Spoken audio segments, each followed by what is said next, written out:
معزز سامعین و ناظرین، محبوب علیہ السلام کے سامنے جمع غفیر ہو یا لوگوں کی سج دھج زیادہ ہو، آقا اس بات کو نہیں دیکھتے۔ اکیلا آدمی ہو یا رسول اللہ کہنے والا ہو تو وہ بھی محبوب کی بارگاہ میں منظور و مقبول ہوتا ہے۔ آپ یہ محسوس نہ کرنا کہ یہ ہو گیا، یہ ابھی کچھ احباب آئے ہیں وہ پابندی لگا کے چلے گئے، فلاں ہو گیا۔ اس سے پہلے کون سے لاؤڈ سپیکر تھے؟ اس سے پہلے کیا تھا؟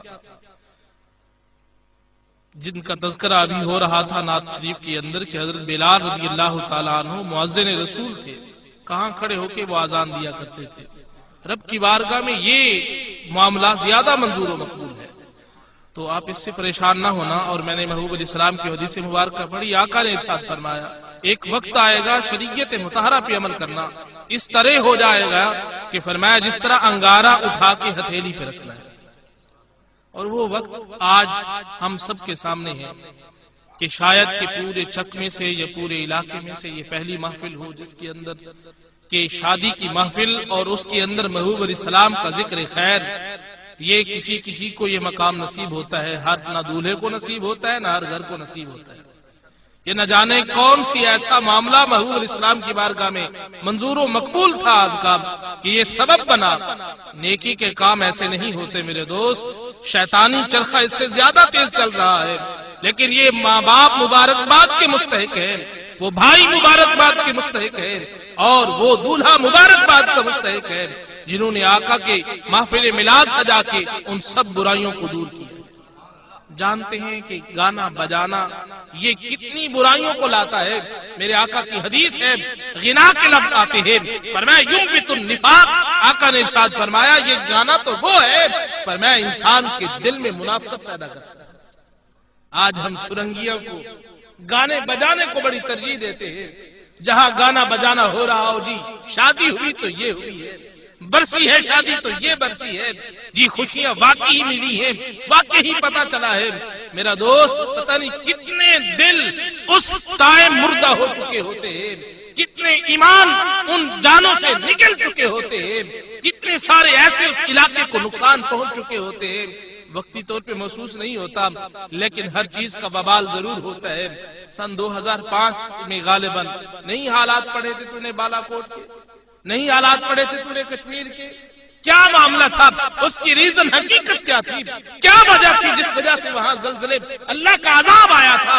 اور میرا دوست ساری تحقیقات کرنے کے بعد یہی چیز تھی، فرمایا وہاں فحاشی عام ہوا کرتی تھی، وہاں اللہ کے قرآن کی کوئی تعظیم نہیں کرتا تھا، وہاں رسول اللہ کی شریعت مطہرہ کا کوئی پہرے دار نہیں تھا، سرکار کی نماز کا کوئی پہرے دار موجود نہیں تھا۔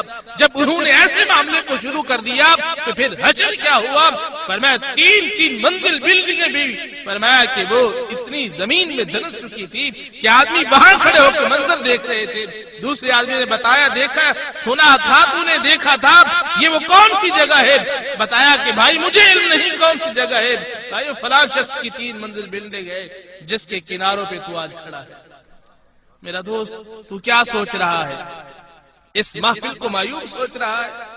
یہ تجھے آج اس کا رزلٹ تو انشاءاللہ ضرور مل جائے گا، لیکن کل قیامت کے دن یہی دولہا اور جب مصطفیٰ کریم صلی اللہ علیہ وسلم کی بارگاہ اقدس کے اندر یہ دولہا آگے آگے یہ باراتی پیچھے پیچھے، جب وہ تو منظر دیکھے گا تجھے پتا چلے گا حقیقت میں دولہا ہونا چاہیے تو وہ ہونا چاہیے جو محبوب علیہ السلام کی بارگاہ میں منظور ہو، اللہ کی بارگاہ میں منظور ہو۔ جانتا ہے یہ سب سے پہلے یہ ڈھول تماشا شروع کہاں سے ہوا؟ ذرا اس کی حقیقت تو پڑھ کے دیکھ۔ تو نے قرآن کے لفظوں کو تو نے ایسے ٹھٹا سمجھا، تو نے احادیث رسول اللہ کو کچھ نہ سمجھا، تو نے اپنی صرف عقل کے ترازو کو سب کچھ سمجھا کہ میری عقل کل ہے اور یہی جو کچھ کہتی ہے یہی سب کچھ ہے، وہ میراثی حق پہ ہے جو قرآن و سنت کے حق پہ نہیں ہے۔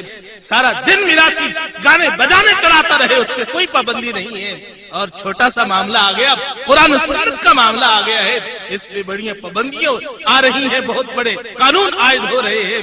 میرا دوست یہ قانون کی پرچیاں اپنے پاس رکھ، ہم اس چیز کی کسی کے محتاج نہیں ہے، ہم صرف ہمیں سہارا کافی ہے تو رسول اللہ کا سہارا کافی ہے۔ نعرہ تکبیر، نعرہ رسالت، نعرہ خلافت، جشن عید میلاد النبی، قبلہ مفتی صاحب سب سے پہلے یہ سرنگی کہاں سے شروع ہوئی، یہ تالیاں، یہ باجے کہاں سے شروع ہوئے؟ موضوع تو میرا محبت رسول پہ انشاءاللہ وہ بھی ضرور گفتگو کروں گا اس حوالے سے بھی، لیکن کیونکہ تقاضا یہی ہے اس تقاضے کو ضرور سن۔ کیا معاملہ تھا کہ سب سے پہلے حضرت داؤد علیہ نبینا علیہ السلام کی مبارک ذات، اور آپ جب قرآن مجید فرقان حمید کی تلاوت کرتے تھے تو پرندے اڑتے ہوئے رک جاتے، بہتا ہوا پانی جم جاتا رک جاتا، پہاڑ جھومنے لگ جاتے قرآن کی تاثیر سن کے، قرآن کی عظمت کو دیکھ کے۔ کیا وجہ ہے؟ اتنی وقت گزر گیا ہے، بار بار کہا جا رہا ہے سبحان اللہ کہہ دو، بار بار کہا جا رہا ہے فلاں کہہ دو، کیا اس کھیتی پہ اثر کیوں نہیں ہوتا؟ مجھے ایک بات، حکمت والے لوگ ہو میرے سے زیادہ الحمدللہ، آپ پڑھے لکھے لوگ ہو، میں تو طالب علم ہوں، احباب کا یہ حسن زن ہے کہ کیا سے کیا لفظ بول رہے ہیں، میں اس چیز کا حامل نہیں ہوں، میں ایک ادنا سا خادم ہوں، لیکن اتنی بات تو مجھے آج سمجھا دے خدا رب کہ کس زمین میں آبادی اگتی ہے، کس زمین میں بیج ہرا ہوتا ہے، بتاؤ تو صحیح۔ جس زمین کو نرم کیا جاتا ہے، جس زمین میں ہل چلائے جاتے ہیں، وہاں اگر تھوڑا سا بیج بھی ہلکے قسم کا کیوں نہ ہو ڈالا جائے تو وہ بیج اگاتا ہے۔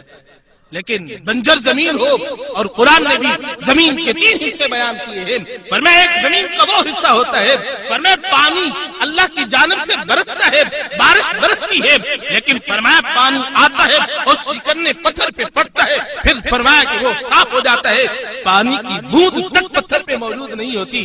فرمایا کہ پھر ایک زمین کا وہ حصہ ہے، فرمایا کہ پانی تو برستا ہے، بارش تو رحمت کی ہوتی ہے، لیکن فرمایا وہیں جمع ہو جاتی ہے، اس میں کوئی آبادی پیدا نہیں ہوتی۔ فرمایا ایک تیسرا ٹکڑا زمین کا وہ ہے، فرمایا کہ جب اس پہ پانی برستا ہے، اللہ کی رحمت برستی ہے، فرمایا کہ پھر وہ زمین جذب بھی کرتی ہے اور ساتھ سبزہ بھی عطا کرتی ہے۔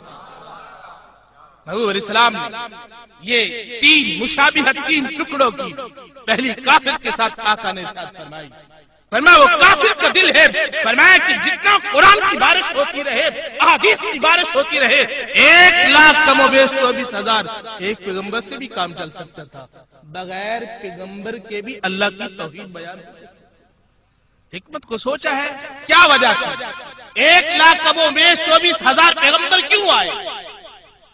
کوئی تورات لے کے آ رہا ہے، کوئی انجیل لے کے آ رہا ہے، کوئی صحائف لے کے آ رہا ہے، کسی کے پاس 5 صحیفے، کسی کے پاس 10 صحیفے، کسی کے پاس کتنی چیزیں، کوئی پرانی شریعت کو آگے چلا رہا ہے، کوئی نئی شریعت اور نیا حساب اور نئے معاملات، نئے اصول قوم کو بتا رہا ہے، لیکن قوم اب تک نہ سمجھ چکی کہ ہمارے ساتھ ہو کیا رہا ہے، شیطانی چرخے میں ہم کتنے چلے گئے ہیں، شیطان ہمارے دلوں کو کتنا کھو چکا ہے، شیطان دلوں کے اندر کتنے اپنے گھر بنا چکا ہے، اور یہاں تک کہ شیطان نے تو اتنی شیطانی کر دی، سر سے لے کر پاؤں تک وسوسات کے اندر اتنا جکڑ دیا ہے کہ آج قرآن سننا ہم گوارا نہیں کرتے، قرآن کی تاثیر کا اثر نہیں ہوتا۔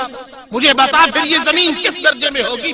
زمین کے 3 حصے ہوتے ہیں، ایک زمین بہت نرم ہوتی ہے جو آبادی بھی دیتی ہے، بیج جیسے ڈالا جائے فوراً آبادی کا اگاؤ ہونا شروع ہو جاتا ہے، وہ لمٹ ہے 3 دن 4 دن 10 دن 20 دن کے بعد ایسی آبادی کوئی نہیں ہے جو 20 دن کے بعد نہ اگے۔ میرا دوست ایک زمین وہ بھی ہے جو کچھ کلراشی ہوتی ہے، کہیں کہیں آبادی اگتی ہے، اکثر حصہ اس کا رہ جاتا ہے، اور کچھ زمین کا حصہ وہ ہوتا ہے جو جس میں بیج بھی ڈالے تو بیج واپس ماتھے میں پیشانی میں لگتا ہے، بیج اگتا نہیں ہے۔ اب اپنی زمین کا اعتبار تو کریں، ہماری زمین کس درجے کی بن چکی ہے؟ گانا لذت دیتا ہے، باجا لذت دیتا ہے، اس پہ جھوم جھوم کے ہر آدمی جھوم رہا ہوتا ہے، جی بہت اچھا کہہ دیا، فلاں کہہ دیا۔ میرا دوست تو نے جس محبوب علیہ السلام کی حدیث کی مخالفت کی، سرکار فرماتے ہیں یہ منافقت ہے، دل میں نفاق پیدا کرتا ہے، تیرے ایمانی غیرت چلی جائے گی، تو بغیرت دیوس بن جائے گا، تیرا گھر بار ایسا ہو جائے گا، تو مصطفیٰ کے فرمان کو کچھ نہیں سمجھتا، تو سرنگی کے باجے کو سب کچھ سمجھتا ہے، ایمان تیرا ختم ہونے کے خطرہ ہے۔ میرا دوست تو اپنا ایمان ڈھول کے پیچھے ختم کر رہا ہے، ایک کا نہیں ہزاروں کا بیڑا غرق کر رہا ہے، تو نے اس کو اچھا سمجھا اور تو نے اس کو چھوڑ دیا۔ یہی حضرت فرید الدین عطار رحمۃ اللہ تعالی نے فرمایا لوگوں ہم عکاسی ہیں، ہم عکس کے پیچھے بھاگ رہے ہیں، فرمایا حقیقت کو ہم نے چھوڑ دیا ہے۔ فرمایا جس طرح شکاری پرندے کے پیچھے بھاگتا ہے، ساری رات سارا دن اس کے پیچھے لگتا ہے، نشانہ بناتا رہتا ہے، فرمایا یہاں تک کہ پرندہ جا کے درخت پہ بیٹھ گیا. فرمایا وہ بجائے پرندہ کا نشانہ بنانے کے فرمایا کہ وہ کیا کرتا ہے, فرمایا وہ پرندے کے عکس کا نشانہ بناتا رہتا ہے. فرمایا جنت کا یہ دنیا ساری جنت کا عکس ہے. فرمایا جنت حقیقت ہے, پھر جنت کی حقیقت نہیں, رب کی ملاقات, رب کا پیار حقیقت ہے, رب کی رضا حقیقت ہے. فرمایا تو نے رب کی رضا بھی چھوڑ دی, پھر جنت کے اعلیٰ مقامات بھی چھوڑ دیے. یہ تو جنت کی عکاسی ہے, یہ باغات, یہ لہلہاتے پھول, یہ سب کو جتنے ہیں یہ جنت کا عکس ہے. فرمایا کہ تو عکس کے پیچھے لگ چکا ہے. فرید الدین عطار فرماتے ہیں فرمایا عکاسی تو حقیقت کی طرف جا, تو عکس کے پیچھے نہ لگ. جس طرح وہ شکاری شکار کرنے گیا اور سارا دن ساری رات اس پرندے کے نقشے کو, پرندے کے عکس پہ, پرندے کی ڈپلیکیٹ پہ وہ نشانہ بناتا رہا اور پرندے تک نہ پہنچ سکا, حقیقت تک نہ پہنچ سکا. فرمایا پوری قوم آج عکاسی پہ لگ گئی ہے, پوری قوم نے دنیا کو سب سے سمجھ لیا ہے. انہوں نے نہ رب کی طلب رکھی ہے, نہ ان کو حقیقت کی یاد آتی ہے, اور ہر آدمی کا یہی دل دماغ قبول کر رہا ہے یار یہ کیا شادی ہوئی ان کی جس کے اندر یہ معاملہ ہے, جس کے اندر جی 4 مولویوں کو بلا لیا. الٹا تحقیر کرنا میرا دوست, اگر تحقیر کرے گا, تحقیر اس کو استخفاف کہتے ہیں, اور مشکات کی حاشیے کے اندر موجود ہے, باقی دیگر کتب کے اندر بھی موجود ہے. اگر شریعت مطہرہ کے ایک اصول کی تحقیر کرے گا دائرہ اسلام سے خارج ہو جائے. قرآن و حدیث کو تماشا بنا لیا ہم نے, قرآن و حدیث کو ہم نے کچھ نہیں سمجھا, ہم نے سب کچھ اسی کو جو ہماری عقل کہہ رہی ہے, عقل کے مطابق قرآن کی آیت میں نے پڑھی ہے, اپنی عقل کو بھی دخل دے اور پھر قرآن کا مطالعہ کر پتہ چل جائے قرآن سے دوری ہے کہ آج ہم نے قرآن کی پرکھ نہیں کی. جیسے ہم سے دیسی گھی چھوٹ گیا ہے, ڈالٹے کی پیداوار بن چکی ہے اور ڈالٹے کے پیچھے لگ چکے ہیں. آج ہمارے بچوں کو, نوجوانوں کو ڈالٹے کی خوشبو کا پتہ تک نہیں, دیسی گھی کی خوشبو کا پتہ تک نہیں ہے. وہ کھرے کو بھول کے ڈالٹے کے پیچھے لگ چکے ہیں اور اس گھی کے گن گاتے ہیں اسی کے پیچھے لگ گئے ہیں. جس نے چاشنی چکھی نہیں ہے, پتہ تک نہیں ہے, میرا دوست ظاہر ہے وہ مخالفت ہی کرے گا نا. تو بہتر یہی ہے تھوڑا سا ہم بھی قریب ہو جائے علماء کے, اپنے محلے کے امام کے, اور ہم تھوڑا تھوڑا دینی کتابیں اپنے گھر کے اندر رکھیں, مطالعہ کریں تو یہ مخالفت ختم ہو جائے گی, مخالفت نہیں رہے گی. قرآن و سنت کی مٹھاس جس طرح صحابہ کے دور میں تھی آج بھی موجود ہے, لیکن اگر پڑھنے والا ہو تو پھر اس سے بھی کہیں زیادہ اس کو سکون میسر ہوتا ہے.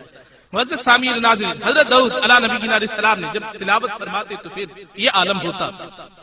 شیطان نے دیکھا بڑی اس کو تکلیف ہوئی, اس نے کہا یہ معاملہ عجیب ہے, میں تو شروع سے ازل سے میرا معاملہ یہ چلا ہے کہ میں مخالفت ہر نبی کی کرتا آیا ہوں. اب یہ حضرت داؤد علیہ نبی علیہ السلام کا کمال یہ ہو گیا, قرآن سناتے ہیں لوگوں کو, اپنے پاس اکٹھا کر لیتے ہیں, لوگ اس طرف زیادہ جا رہے ہیں, کلمہ پڑھ رہے ہیں حضرت داؤد کا اور اسی کے نام پہ چل رہے ہیں اور توحید اللہ کو مان رہے ہیں, لہٰذا میں کوئی نہ کوئی چکر چلاؤں.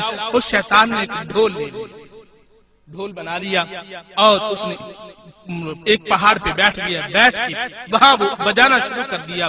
لوگوں کے کچھ بعض لوگ زیادہ حضرت داؤد علیہ نبی علیہ السلام کی طرف چلے گئے. ایک پہلے دن کچھ لوگ اس سائڈ چلے گئے, پھر دوسرا دن آیا, یہاں تک کہ وہ نصف لوگ ہو گئے, آدھے ادھر چلے جائے, آدھے اس سائڈ چلے جائے. پہلا سب سے جو تماشا نکالا اور ڈھول کی ایجاد کی ہے وہ یہی شیطان تھا, اور شیطان نے ایسا معاملہ شروع کر دیا. معزز سامعین ناظرین, اور جب یہ معاملہ شروع ہوا ہے شیطان کی طرف سے, ادھر داؤد علیہ نبی علیہ السلام ہے. اب مجھے بتا فیصلہ کر کہ ہمیں شیطانی ٹولے میں جانا چاہیے یا انبیاء کی جماعت میں جانا چاہیے, انبیاء کے فرمان کے مطابق زندگی بسر کرنی چاہیے. تو میرے دوستو ہمیں تو اس سائڈ جانا چاہیے, بجائے اس کے ہم تلقینات گھر والوں کو یہ کرتے ہیں, ہم احباب کو تلقین یہ کرتے ہیں کہ بھائی شادی اس کے بغیر ہوتی نہیں ہے. میرا دوست اس شادی میں جو الفت ہے, اس شادی جو شریعت مطہرہ کے مطابق ہے, آقا نے ارشاد فرمایا من تمسک بسنتی عند فساد امت فلہ اجر 100 شہید. فرمایا کہ جو شخص فساد برپا دور کے اندر جب میری سنتوں کو لوگ دیکھ نہیں رہے ہوں گے, سنت کو چھوڑ رہے ہوں گے, اور سنت تک ان کو یہ ہوگا ذہن کے اندر سنت کو سنت نہیں سمجھ رہے ہوں گے, جب یہ فساد برپا والا دور آ جائے گا لوگ عمل نہیں کریں گے. اس دور کے اندر جو شخص میری ایک سنت کو زندہ کرے گا, مراد ایک سنت پہ عمل کرے گا, پر میں محبوب ارشاد فرماتا ہوں کہ اس شخص کو 100 شہیدوں کا ثواب ملے گا. تو یہ محفل پاک کا ذکر کرنا یہ بھی آقا دو عالم نور مجسم اور صحابہ کرام رضوان اللہ تعالی علیہم اجمعین کی سنت ہے۔ واضح طور پہ حدیث مبارکہ معجمۃ الکبیر کی ہے کہ آقا دو عالم نور مجسم آپ نے کاشانہ نبوت سے تشریف لائے، صحابہ کرام موجود ہے اور ذکر خیر کر رہی ہے۔ سرکار نے آ کے پوچھا ما اجلسکم، خیریت تو ہے، آج کیوں یہ جشن منا رہے ہو، بیٹھے کیوں ہو؟ انہوں نے عریضہ پیش کیا محبوب ندعو اللہ و نحمدہ علی ما ہدانا لدیننا ومن علینا بکا، محبوب آج ہم جو چرچا کر رہے ہیں ہم اللہ کی حمد اور ثنا بیان کر رہے ہیں، محبوب ساتھ تیرے گن گا رہے ہیں، کیونکہ عرصہ گزر گیا تھا یہی دھرتی عرب کی تھی جس کے اندر فرمایا لوگ کتنا چور ہو رہے تھے اور اتنا ظلم و ستم ہو رہا تھا، فرمایا بیٹیوں کی عزت نہیں تھی، ماں باپ کی عزت نہیں تھی، اور فرمایا یہاں تک معاملہ تھا کہ بڑی بڑی جوان بچیوں کو زندہ درگور کر دیتے تھے۔ محبوب آپ کے قدم لگے ہیں، ماں کو عزت ملی ہے، آپ کے قدم لگے ہیں، بیٹے کو عزت ملی ہے، فرمایا کوئی کسی کا خیال تک نہیں رکھتا تھا، اور یہاں تک کہ فرمایا ظلم اتنا عروج پکڑ چکا تھا کہ ظلم کے بڑے بڑے طوفان آ جاتے تھے اور پہاڑ بن جاتے تھے، یہاں ایک اگر جنگ شروع ہو جاتی تو خاندان کے خاندان ختم ہو جاتے، صلح کا نام نہیں ہوتا تھا۔ محبوب یہ آپ کی زلفوں کا کمال ہے، محبوب یہ آپ کے بددعا کے چہرے کا کمال ہے، محبوب آپ کے لم نشرح والے سینے کا کمال ہے، جس طرف نظر کرتے ہو کسی کو ابو بکر بنا دیتے ہو، کسی کو عمر بنا دیتے ہو، کسی کو طلحہ و زبیر بنا دیتے ہو، کسی کو صہیب بنا دیتے ہو، ارے کسی کو محبوب آپ نے اتنا مقام دے دیا کہ رنگ کا کالا ہے لیکن اسے مؤذن رسول آپ نے بنا دیا۔ خدا کی قسم اتنا بڑا مقام ہے، سرکار کی بارگاہ میں آؤ تو صحیح، مصطفیٰ کے ساتھ یاری لگاؤ تو صحیح۔ اسی طرح جامی روتا نہیں رہا اور جامی کو یہ پرواہ پہلے نہیں تھی، لیکن جب آقا سے الفت اور لگن ہوا ہے، شیخ جامی رحمت اللہ تعالی علیہ کیا کمال کے بزرگ ہیں جن کی شرح جامی آج بھی درس و تدریس کے اندر موجود ہے، اور نحو کا عالم اس وقت تک مکمل نہیں ہو سکتا جب تک جامی کی اغراض کا مطالعہ نہ کرے، اور اسی پہ کتنی شروحات ہے۔ ابن حاجب کے پاس جب آپ نے اپنے بیٹے کو بھیجا تھا قافیہ پڑھنے کے لیے تو شیخ جامی رحمت اللہ علیہ نے بیٹے کو بھیجا، جا بیٹا پڑھ کے آپ ضیاء الدین کو، فرمایا کہ جب وہ پہنچے ان کے پاس ابن حاجب کے پاس قافیہ کا بہت بڑا مصنف اور اتھینٹک دلائل والا بندہ ہے، جب ان کے پاس پہنچا تو انہوں نے کہا تو ایک شاعر کا بیٹا ہے، شاعر کے بیٹے کو کیا پتا کہ نحو کیا ہوتی ہے، اس کے اصول کیا ہوتے ہیں۔ واپس آتا ہے ابا جان کی بارگاہ میں عرض کرتا ہے حضور جو بہت بڑا مصنف اور مدقق آدمی ہے، اس نے کہا تو ایک شاعر کا بیٹا ہے، تیرا کام شاعری سیکھنا ہے، تیرا کام علم نہیں پڑھنا۔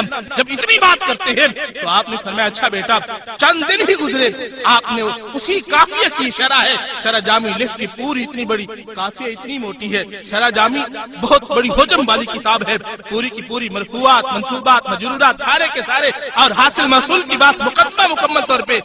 آج زبردست قسم کا عالم بھی جامی کا جب مقدمہ پڑھاتا ہے تو پسینہ چھوٹ جاتا ہے۔ تو میرا دوست اتنی بڑی مدقق ترین کتاب کو لکھ کے آپ نے بھیجا، فرمایا چلو اصل نہیں پڑھاتے، متن میرے بیٹے کو نہیں پڑھاتے، چلو اس کی شرح تو پڑھا دیجیے۔ جب ابن حاجب نے دیکھا تو آنکھیں کھل گئیں، فرمایا یہ فقط شاعر نہیں ہے، یہ محب رسول بھی ہے، عاشق رسول بھی ہے، اس کے دل کے اندر سرکار کی محبت اتنی آ چکی ہے، فرمایا کہ جامی تو مقام والا ہے۔ فرمایا حضور غلطی ہو گئی، اب میں متن بھی پڑھاؤں گا، اس شرح کو بھی ساتھ ساتھ کر پڑھوں گا۔ معزز سامعین ناظرین، وہ شیخ جامی رحمت اللہ تعالی علیہ جب آپ آقا دو عالم نور مجسم شفیع معظم صلی اللہ علیہ وسلم کی بارگاہ اقدس کے اندر آپ کی محبت کا عالم تو دیکھ، جب آپ 16 مرتبہ آپ نے حاضری دی ہے سرکار کی بارگاہ اقدس کے اندر، تو 17ویں مرتبہ جب جانے کا ارادہ کیا، فرمایا ہر مرتبہ جا کے محبوب کی بارگاہ میں آواز آتی، آپ میری طرف توجہ رکھیں، چھوڑیں جو کچھ ہو رہا ہے اس کو،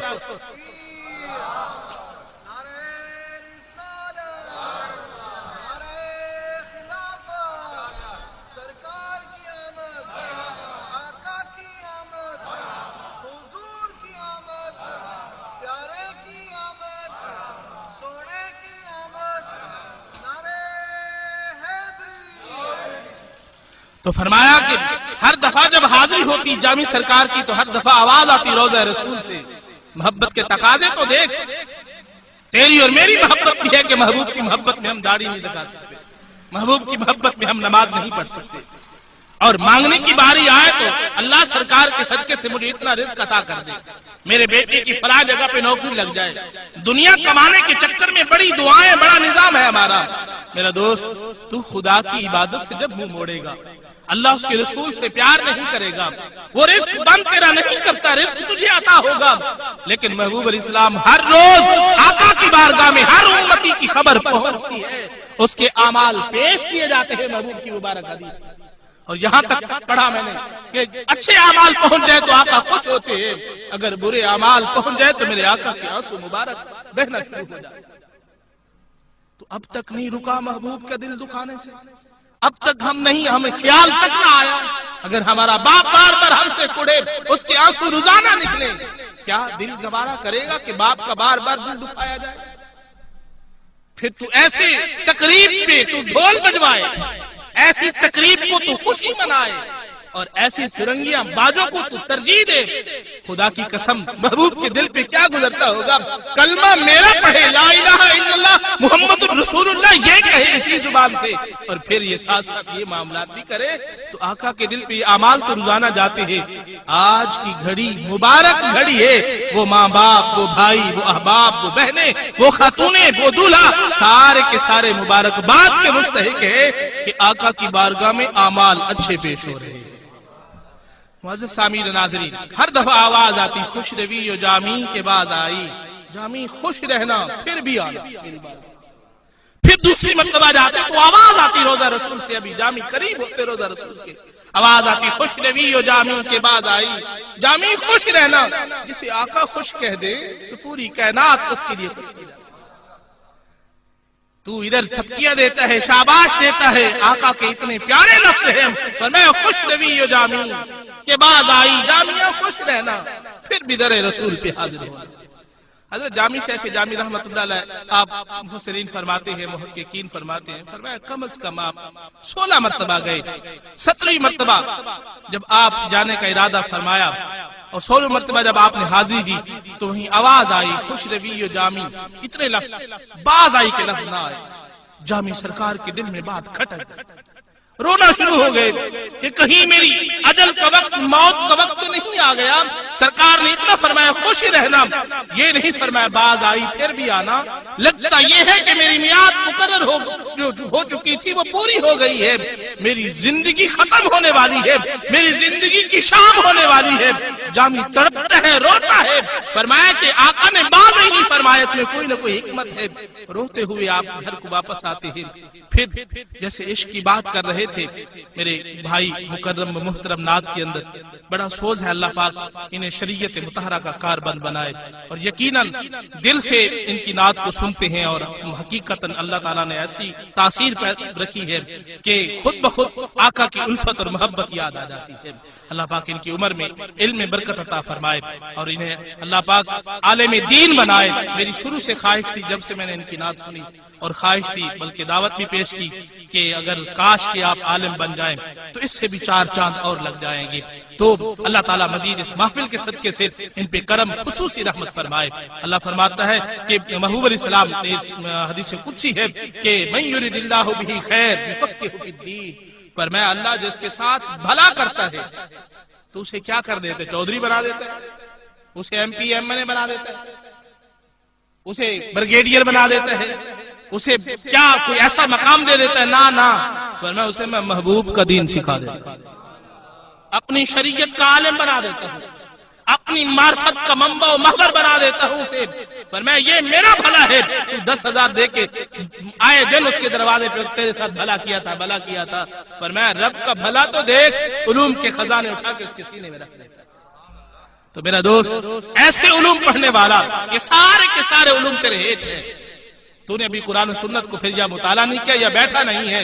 میں نے تو اساتذہ کی جوتے جوڑے ہیں، اور اتنا ضرور دیکھا ہے اس علم کے سامنے سارے علوم تیری جتنی ڈگریاں ہیں سب کی سب ہیچ ہے، اس علوم کا ہمیشہ سر بلند ہے۔ اور خدا کی قسم اس میں کیا نہیں ہے، پڑھ کے تو دیکھ، فلسفہ اسی میں موجود ہے، منطق اسی میں موجود ہے، نحو اسی میں موجود ہے، صرف اسی میں موجود ہے، علم تفسیر اسی میں موجود ہے۔ جو دنیا جہان کے علوم ڈھونڈنا چاہے قرآن و حدیث کو پڑھ لے، اس کے اندر ساری چیزیں موجود ہیں۔ اور بڑے بڑے پروفیسر حضرات میرے سامنے عاجز ہوں گے اگر تو اپنے بچوں کو یہ پڑھائے گا. اور اتنا لذت اور اتنے اس علوم کے اندر چاشنی ہے کہ انسان ساری رات مطالعہ کرتا رہے, نہ نگاہ تھکتی ہے, نہ زبان کو کوئی ایسی تھکاوٹ محسوس ہوتی ہے. اس کی تازگی اتنی پیاری تازگی ہے کہ مزید تازگی بڑھتی جاتی ہے, انسان مرجھاتا نہیں ہے, انسان کم حوصلہ نہیں بنتا, اگر شوق ہو تو محبت اور بڑھتی چلی جاتی ہے. تو میرے دوستو, پھر جامی سرکار رحمت اللہ تعالی علیہ آپ نے جب سن لیا تو دل کے اندر پھر حسرت ہوئی, عشق نے پھر جوش دیا, تیاری کر کے جانے لگے. آپ نے سرکار دو عالم نور مجسم نے اس دور کے جو بادشاہ تھے ان کو زیارت کرائی اور فرمایا پھر کبھی ایسا بھی ہو جاتا ہے, خود انسان کی قسمت کا معاملہ ایسا نہیں ہوتا, لیکن کسی کے صدقے سے انہیں بھی زیارت نصیب ہو جاتی ہے. اب جامی سرکار کے صدقے سے بادشاہ کو زیارت ہو گئی محبوب علیہ السلام کی, اور سرکار نے فرمایا جس نے مجھے خواب کے بیداری میں جیسے دیکھا ہے تو خواب میں بھی ویسے ہے کہ اس نے مجھے بیداری کے عالم میں دیکھا ہے, میری صورت میں شیطان نہیں آ سکتا. اور جس نے بھی زیارت محبوب علیہ السلام کی آج بھی کر رہا ہے تو حق بجانب ہے, یوں سمجھے میں نے جاگتے ہوئے مصطفیٰ کی زیارت کی. تو آقا دو عالم نور مجسم نے جب زیارت کروائی بادشاہ کو تو کہا کہ جامی کو میرے روزے پہ نہ آنے دیں, اگر جامی میرے روزے پہ آ جاتا ہے تو پھر قیامت برپا ہو جائے گی. فرمایا یا رسول اللہ وہ کیوں؟ فرمایا اگر جامی آ جاتا ہے میرے روزے پہ تو مجھ محمد کے ساتھ اس کا پیار اتنا ہے کہ مجھ محمد کو روزے انور سے باہر نکل کے ملاقات کرنی پڑے گی. فرمایا جامی کو روک دو. بادشاہ آتا ہے آپ کے سامنے ہاتھ جوڑتا ہے, عرض کرتا ہے کہ حضور آپ نہ جانا, لیکن عشق رہنے نہیں دیتا تھا. عشق کی چاشنی اور عشق کا مٹھاس اتنا تھا کہ پھر آپ کو محبوب علیہ السلام کی طرف کشش ہوئی اور وہیں سے چلنا شروع کر دیا. بادشاہ روک کے گیا. ایک چروایا آ رہا تھا بکریاں لے کے, پوچھا کہ کس جانب جا رہا ہے؟ اس نے اشارہ کیا یہی جانب ہے, تو وہ جانب مدینہ کی طرف تھی. کہا ایسا کرنا مجھے بھی بکریوں کے ریبڑ میں جیسے بکریوں کو ہانکتا جا رہا ہے, مجھے جامی کو بھی ایسے ہانکتے ہانکتے در رسول پہ پہنچا دے. جب بکریوں کے ریوڑ میں آپ چل رہے ہیں, سرکار نے پھر زیارت کروائی اس بادشاہ کو. کہا کہ بادشاہ خیال کر, جامی پہلے اور رنگ میں تھا اب اور رنگ میں آ رہا ہے. پھر بادشاہ منت سوارت کرتا ہے لیکن جامی کا عشق رہنے نہیں دیتا. پھر ایک اونٹ لے کے اونٹ والا شخص آ رہا تھا, اس نے اونٹ کے اوپر بوجھ لادا ہوا تھا, اس کے اوپر بوریاں موجود تھی. دیکھ کے آپ حیران ہوئے. فرمایا کہ کس جانب؟ اس نے بتایا اس جانب جا رہا ہوں. نے کہا جیسے یہ تو نے بورے رکھے ہوئے ایسے مجھے جامی کو بھی ایسے کسی بورے میں ڈال لے, لیکن چھپا کے مجھے در رسول پہ پہنچا دے. فرمایا آپ تخیلات میں فرما رہے. فرمایا جب مجھے بورے میں ڈالنا نا میری آنکھوں کے سامنے 2 سوراخ ضرور رکھنا. پوچھا وہ کیوں؟ فرمایا اس واسطے کہ میں محبوب علیہ السلام کی طرف جانے والے راستے کو تو دیکھتا جاؤں. تو آقا دو عالم نور مجسم شفیع معظم صلی اللہ علیہ وسلم نے زیارت کرائی جامی کو کہ جامی تو رکتا نہیں ہے, وجہ تو بتا, کیا وجہ ہے تو اتنی کشش کر رہا ہے؟ کبھی بکریوں کے ریوڑ میں کبھی جتوالوں کے پاس آتا ہے, بتا تو صحیح تیرے دل کی حسرت کیا ہے؟ رو کے تڑپ کے جامی سرکار فرماتے ہیں آقا اس سے بڑی تڑپ کیا ہو سکتی ہے؟ فرمایا کہ نائنا میں جو آن بسو تو نائنا جھانپ ہلوں, محبوبہ میں چاہتا یہ ہوں پوری کائنات سے مجھے تو زیادہ محبوب ہے. میں یہ چاہتا ہوں کائنات والوں کو نہ دکھاؤں, صرف میں یوں کروں اپنی آنکھوں کو میں فرمایا کہ سیج بنا لوں, محبوب تجھے دولہا بنا کے اپنی آنکھوں میں بٹھا لوں. نینا میں جو آن بسو تو نینا جھانپ ہلوں, بس آپ میری آنکھوں میں آ جائیں, میں پلکوں کو بند کر لوں. فرمایا نہ تو دیکھوں نہ کسی کو دیکھن دوں, اس طرح ہو جائے نظام. فرمایا محبوب جیسے کسی چیز کو چھپایا جاتا ہے, جس کے ساتھ محبت ہوتی ہے اس کے ساتھ یہ معاملات ہوتے ہیں. فرمایا محبوب تو اتنا عظیم المرتبہ ذات ہے, اتنے مقام والا ہے کہ ان دنیا والوں کو دکھاؤ ہی نام. محبوب تیرا مقام یہ ہے کہ پلکوں کو فرمایا آپ کے قدموں میں گرا دوں, اور اس طرح آپ کا مقام اور آپ کی عزت اور عظمت یہ ہے. محبوب میری محبت کا تقاضا یہ ہے, اس واسطے میں یہ بار بار جتن کر رہا ہوں. اس وقت کے مفسرین فرماتے ہیں فرمایا جامی سرکار کا عشق کہاں تک پہنچ چکا تھا؟ فرمایا گر قطرہ درد دل جامی بدریا افغنی, فرمایا دل تپاسی نہ سوزام ماہی سے آب بیرو آیت. فرمایا اگر جامی سرکار کے عشق کا ایک قطرہ سمندر میں چلا جاتا, سمندر کی ساری مچھلیاں بھون کے باہر آ جاتی. وہ بھی عشق تھا, آج یہ بھی عشق ہے. فجر کی نماز تک نہیں پڑھی جاتی, یہ بھی عشق ہے. آج حلت اور حرمت, حلال اور حرام میں کوئی تمیز نہیں ہے. آج قرآن اور حدیث کی محفل اور ڈھول باجے کے اندر کوئی فرق نہیں ہے، بلکہ الٹا انہیں تانا زنی کی جاتی ہے، تم نے کیا شادی کی؟ ایمان اگر بچانا ہے تو قرآن و حدیث کے ساتھ کبھی ٹکراؤ نہ کیا کرے۔ میرے دوستو، قرآن کی مبارک آیت ہے وَمَنْ أَعْرَضَ عَنْ ذِكْرِي، بس آخری 5 منٹ میں گفتگو کرتا ہوں۔ وَمَنْ أَعْرَضَ عَنْ ذِكْرِي فَإِنَّ لَهُ مَعِيشَةً ضَنْكًا، اللہ فرماتا ہے جو شخص میرے ذکر سے منہ موڑتا ہے، اعراض کرتا ہے، أَعْرَضَ عَنْ ذِكْرِي فَإِنَّ لَهُ مَعِيشَةً ضَنْكًا، اللہ فرماتا ہے پہلے اس کے عذاب کیا آتا ہے؟ ڈھول بجا لیکن حق کو سن کے جا۔ فرمایا کیا ہے؟ وَمَنْ أَعْرَضَ عَنْ ذِكْرِي فَإِنَّ لَهُ مَعِيشَةً ضَنْكًا، میرے ذکر سے منہ موڑ کے، تجھے قرآن اچھا نہ لگا اس سے منہ موڑ لی، نماز اچھی نہ لگی اس سے منہ موڑ لی۔ اللہ فرماتا ہے جب منہ موڑے گا تو تیرے اوپر عذاب کیا ہے؟ فَإِنَّ لَهُ مَعِيشَةً ضَنْكًا، معیشت اسے رزق روزی کو کہتے ہیں، فرمایا اس پہ روزی اس کی اور اس کا رزق تنگ کر دیا جائے گا۔ نماز پڑھتا نہیں ہے، حلال اور حرام کا خیال نہیں کرتا اور بھاگا پھر رہا ہے جیلی پیروں کے پاس، تعویذ دے دو جی مجھے، میں تعویذ پہن لوں۔ کوئی ایسا کوئی پتہ نہیں کیا ہو گیا گھر کے اندر، نہ چاکیاں نہ اتفاق شروع ہو گئے، بھائی ہیں وہ بھی اچھا رخ نہیں دیتے، بہنیں ہیں وہ بھی گھر نہیں آتی، اور بیٹے ہیں وہ کہنا نہیں مانتے، جی دانے لے لے کے تھک گئے ہیں، برکت تک نہیں ہے۔ قرآن کی نص کو تو نے نہیں پڑھا، تو اپنی ہٹ دھرمیاں نہیں چھوڑی، وہ ویسے کی ویسے 120 کی سپیڈ پہ چل رہی ہے، ان کو کم نہیں کیا، گناہوں میں کمی نہیں کی، خدا پہ اعتراض کر رہا ہے، رسول اللہ پہ اعتراض کر رہا ہے کہ رزق میں کمی کر دی ہے، پتہ نہیں خدا کو ہم کے ساتھ، نعوذ باللہ من ذالک، ایسے ایسے جملے تحقیرانہ بولنا یہ دائرہ کفر تک انسان کو پہنچا دیتے ہیں۔ تو فرمایا فَإِنَّ لَهُ مَعِيشَةً ضَنْكًا، جب نماز نہیں پڑھے گا، جب حقوق العباد حقوق اللہ کا خیال نہیں رکھے گا، جب تو سود کھائے گا، جب تو زناکاری کی جائے گا، جب گھر کے اندر ڈھول بجائے گا، دیوس کہلائے گا، جب گھر کے اندر تیرا یہ نظام بے پردگی ہوگی اور تیرا پردے کا نظام قائم دائم نہیں ہوگا، میرا دوست پھر یاد رکھ لے فَإِنَّ لَهُ مَعِيشَةً ضَنْكًا، تیری رزق میں تیری روزی میں برکت اٹھ جائے گی اور تنگی آنا شروع ہو جائے گی۔ فرمایا اس کے بعد کیا ہوتا ہے؟ فَإِنَّ لَهُ مَعِيشَةً ضَنْكًا وَنَحْشُرُهُ يَوْمَ الْقِيَامَةِ أَعْمَىٰ، فرمایا آج تو نے قرآن کو ایک کان سے سنا دوسرے سے نکال دیا، قرآن کی کوئی حیثیت نہ سمجھی۔ وَنَحْشُرُهُ يَوْمَ الْقِيَامَةِ أَعْمَىٰ، جب تو قیامت کے دن جائے گا نا اللہ کی بارگاہ میں، آج تو اس کے قرآن کو ٹھکراتا ہے، احادیث کو ٹھکراتا ہے، تو کل قیامت کے دن کیا ہوگا؟ اندھا اٹھے گا، آنکھیں لے کے گیا تھا لیکن اٹھے گا کیسے؟ وَنَحْشُرُهُ يَوْمَ الْقِيَامَةِ أَعْمَىٰ، فرمایا ہم اس کا حشر کریں گے نابینا ہونے کی حالت میں۔ وَنَحْشُرُهُ يَوْمَ الْقِيَامَةِ أَعْمَىٰ، فرمایا کہ پھر پوچھے گا قَالَ رَبِّ لِمَ حَشَرْتَنِي أَعْمَىٰ، اللہ جب میں کفن دفن مجھے کیا گیا تھا میری تو آنکھیں موجود تھی، بینائی دیکھتا ہوا فوت ہوا تھا، لیکن قال ربی لما، یہ ایک جملہ استفہامیہ ہوتا ہے، حال دریافت کرنے کے لیے آتا ہے، پوچھنے کے لیے آتا ہے۔ فرمایا لما حشرتنی اعما، تو نے یہ حشر اندھے ہونے والا کیوں کیا؟ فرمایا رب فرمائے گا جب بندہ یہ کہے گا قال ربی لما حشرتنی اعما فقد كنت بصیرا، حالانکہ یہ وہ حالیہ ہے، حالانکہ میں تو دیکھنے والا تھا، میری بصارت قائم و دائم تھی، میری آنکھوں میں بینائی موجود تھی، لیکن آج آنکھوں کی بینائی سلب ہو چکی ہے، اللہ میں نبینا ہو گیا ہوں، نہ بھائی کو دیکھ سکتا ہوں، نہ بہن کو دیکھ سکتا ہوں، نہ میں مصطفیٰ کی زیارت کر سکتا ہوں۔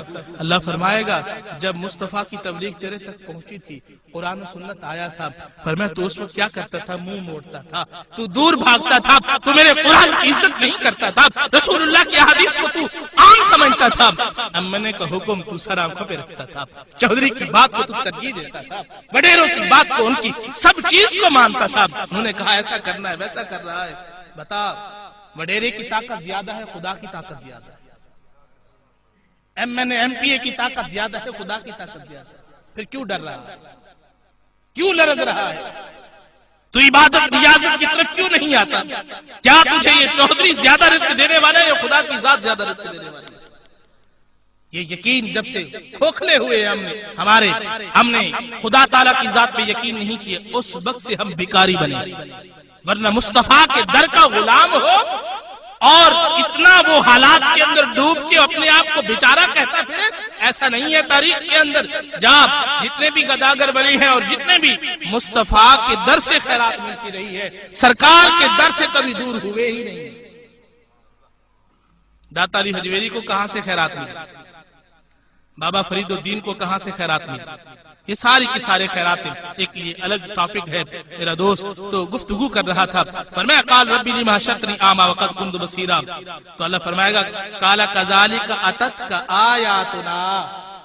یہ وہ لفظ آ چکے ہیں دور حاضر کا, جو آج کمپٹیشن ہمارا چل رہا ہے, دور حاضر میں جو ہم کارگزاریاں کر رہے ہیں. اللہ فرمائے گا اندھا کر کے دنیا میں معاشیت تنگ, رزق میں تنگی, جا جتنے جیلی پیروں سے لینے طویل لے لے, جو کر رہے کر لے.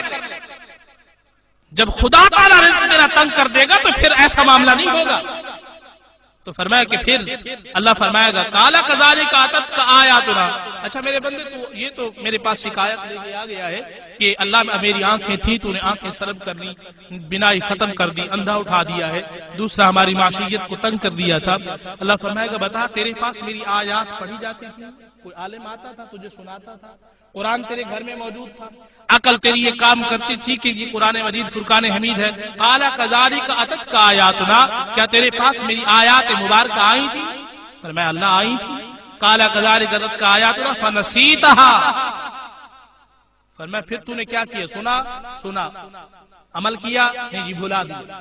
قرآن کے لفظ فنسیتها, نسا ینسی, نسیان بھولنا, ناسیہ ینسا, یہ دو تین بابوں سے آتا ہے. تو فرمایا فنسیتها, فرمایا تو نے میرے قرآن کو بھلا دیا, میرے مصطفیٰ کو بھلا دیا, اس کی شریعت کو بھلا دیا, اس کی تمام سنن طیبات کو تو نے بھلا دیا, تو نے رب, میرے رب ہونے کو تو نے بھلا دیا. فرمایا جا وکذالک اليوم تنسا, جس طرح تو نے میرے قرآن کو بھلایا, میرے مصطفیٰ کی عظمت کو بھلایا, میرے مصطفیٰ کی سیرت کو بھلایا, آج میں خدا ماہر کے میدان میں تجھے بھی بھلا رہا. ڈھول بجائیں گے, مہندی لگائیں گے. میرا دوست یہ ساری کی ساری چیزیں کیوں؟ قرآن و حدیث سے دوری ہے. خاندان کے خاندان غرق ہو رہے ہیں. ایک بندہ بھی ایسا نہیں ہے. چلو ایک قریب تر ہماری کتاب ہے بہار شریعت, قربان جاؤں فقیہ ہند, خدا کی قسم ایسا کام آپ نے کیا ہے. مولانا امجد علی اعظمی رحمت اللہ تعالی علیہ نے, اللہ تعالیٰ ان کی قبر پہ کروڑ رحمتوں کا نزول فرمائے. کم از کم وہ ایک ایک کتاب جہاں لاکھوں کے خرچے کرتا ہے, ایک کتاب فقہ کی گھر میں تو رکھ لے. کہیں نماز میں بھول ہو جاتی ہے, مسئلہ تو دیکھ سکتے. حلال و حرام کی باری آ جاتی, دیکھ لے کہ یہ چیز میرے لیے حلال ہے حرام ہے. باقی ساری تو اسٹڈی کرتا ہے, سارے مطالعے کرتا ہے, تجھے ہر چیز یاد ہے. بچے کے آخر تک میٹرک کے سارے سبجیکٹ تجھے یاد ہے, اس کی کتابیں یاد ہے, اس کے سکول کی وردی یاد ہے, ہر چیز یاد ہے. تجھے قرآن کیوں یاد نہیں ہے؟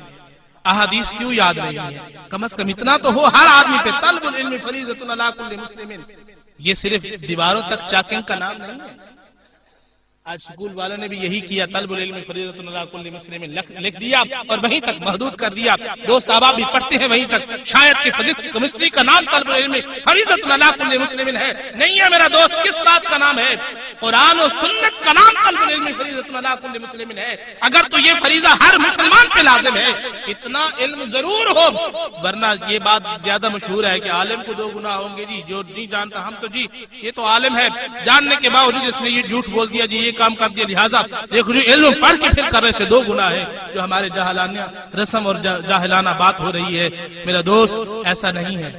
تو مطالعہ کر, اس کے اندر موجود ہے. پر میں جو جاننے والا ہے اسے 1 گناہ ہوگا اگر غلطی کر بیٹھا ہے, جو نہ جاننے والا ہے اسے 2 گناہ ہوں گے.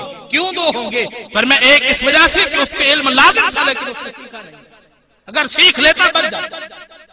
دوسرا اس وجہ سے کہ فرمایا کہ وہ جاہل رہا, علم نہ سیکھنے کی وجہ سے, دوسرا گناہ کرنے کی وجہ سے.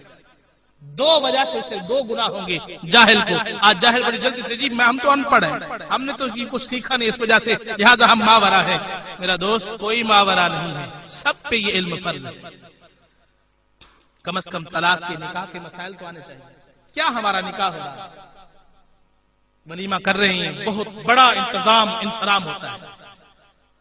ان بیٹی والوں کی ہاں بھی, بیٹے والوں کی ہاں, وہاں پہنچ گئے, قاضی صاحب آ گئے, قاضی صاحب نکاح پڑھ رہے ہیں. میرے دوستو ہاتھ جوڑ کے میں کوئی طنز نہیں کر رہا, میں آپ کو حقائق بتا رہا ہوں, حقیقت حال کیا ہے اور ہم کہاں جا رہے ہیں اور کس کنارے پہ ہم پہنچ چکے ہیں.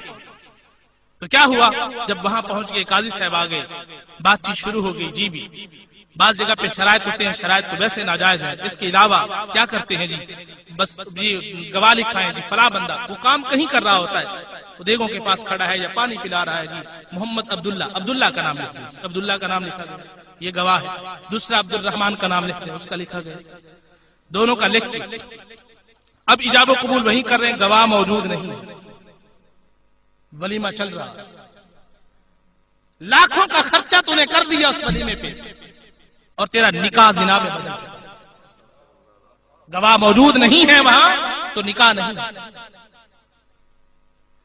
قاضی صاحب نے بھی پڑھا دیا، انہوں نے پڑھا دیا، چھوارے بانٹے گئے، کھا کے آ گئے۔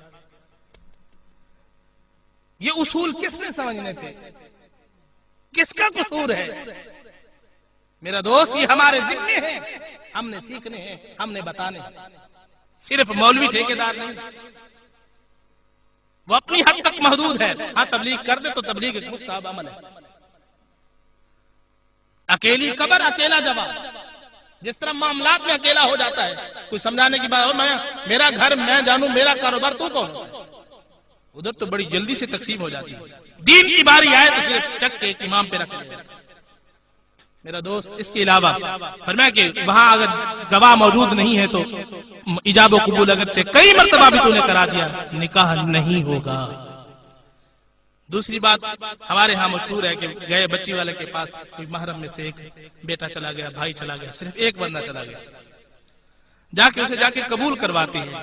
نکاح کے اندر دو لفظ ہیں، ایک ایجاب ہے، ایک قبول ہے، علماء جانتے اس بات کو، موجود ہیں، انشاءاللہ اس بات کی تائید بھی کریں گے۔ تو ایجاب اور قبول، ایجاب ہے بیٹی کا حق، بچی کا حق، وہ بمانا اجازت، قبول نہیں ہے، قبول دولہے کا حق، ہم اسے قبول کراتے ہیں، اس سے اجازت لینی ہوتی ہے، اور وہ بھی دو گواہوں کے سامنے لینی ہے۔ اگر گواہ موجود نہیں وہاں اور اجازت، اس نے پھر دوسرا جو عمل ہوتا ہے وہ یہ ہے کہ اس نے اجازت دے دی اسے اپنے بھائی کو یا کسی کو، اور بھائی صاحب یہ اصل معاملہ تو ہوتا ہی نہیں ہے، بس بھائی کو اجازت دیتی، بھائی آ گیا، اس نے علامہ صاحب کو، مولانا صاحب کو بتا دیا، اس نے نکاح کر دیا، نکاح نہیں ہوگا۔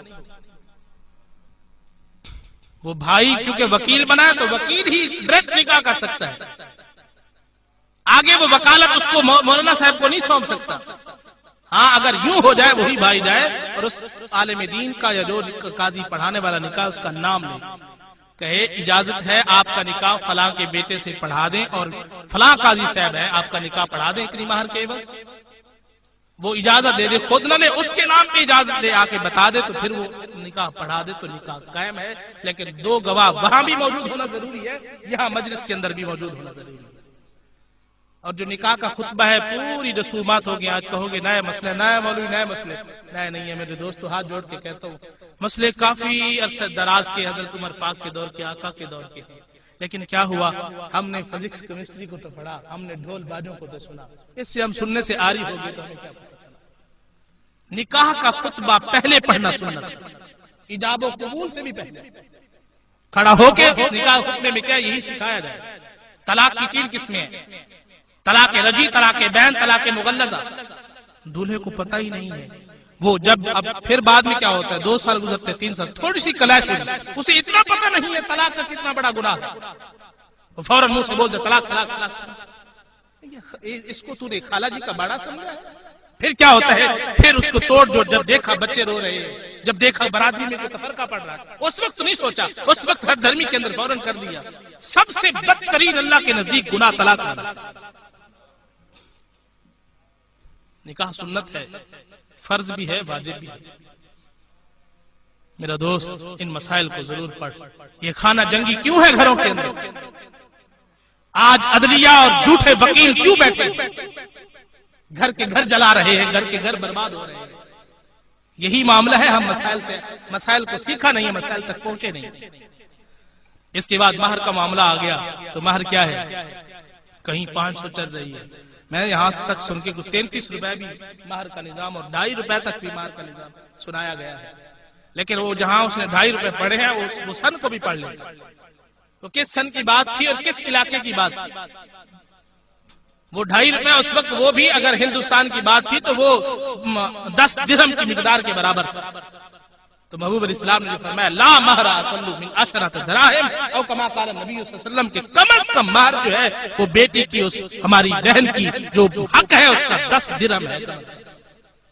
10 درہم کی کتنی چاندی بنتی ہے؟ کیونکہ درہم چاندی کے ہوتے تھے، دینار سونے کے. 2 تولے 7 ماشے کم از کم 2 رتی یہ مہر بنتا ہے. اور 2 تولے کی ہر دفعہ جب بھی نکاح ہو حق ہے دولہے والوں کا بھی اور بیٹی والوں کا بھی. سب سے بڑا حق اس قاضی کا ہے جو نکاح پڑھانا ہے. قاضی کی ذمہ داری پیسے تک محدود نہیں ہے. آج معاملہ چکر اور چل چکا ہے. کیا کریں؟ بیٹے والوں کی بلے بلے ہو، ولیمہ 1 نمبر ہونا چاہیے. بس لوگوں کے سامنے سج دھج ہو، بیوٹی پارلر اچھا خاصا ہونا چاہیے. بیٹی والوں کو جہیز زبردست ہو. اصول پہ توجہ نہیں دی کہ آیا کہ ہم نکاح کر رہے ہیں یا کیا معاملہ.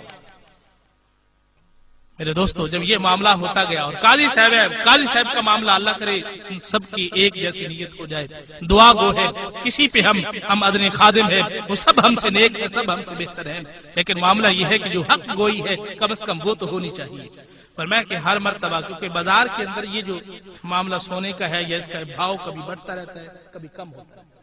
یہی چاندی تھی جو پچھلی سردیوں میں 1200 1400 1500 تک گئی. یہی چاندی ہے غالباً اب 600 سے 700 روپے تک پہنچی ہوئی ہے. تو اس کا اس تولے کے حساب سے وہ قیمت بنا لینی چاہیے. اگر 1200 ہے تو 12 12 24 ہو جائے گا. 2 تولوں کی قیمت وہ پونا تولا ہے، اس کو احتیاطاً 3 تولے بنا لیں. 24 اور 12 34 3600 روپے شرعی حق مہر بنتی ہے اس بیٹی کا. یہ جہاں 2000 لکھواتے ہیں یا اگر چاندی کی قیمت اتنی ہے پھر 2000 لکھوانا ناجائز ہے. اگر چاندی کی قیمت اتنی ہے پھر 1000 لکھوانا ناجائز ہے. اور اس میں قاضی بھی گناہگار، گواہ بھی گناہگار، اور ساتھ دولہا اور ساتھ معاملہ جتنا بھی ہے سارے کے سارے، کیونکہ اس کا ادائیگی واجب ہوتی ہے اور نکاح ہو جائے گا لیکن اس کے اندر یہ جو معاملہ تھا یہ معلق رہے گا. تو دوستو ان ساری چیزوں پہ توجہ فرمایا کرے. ایجاب و قبول میں بھی یہی معاملہ ہے.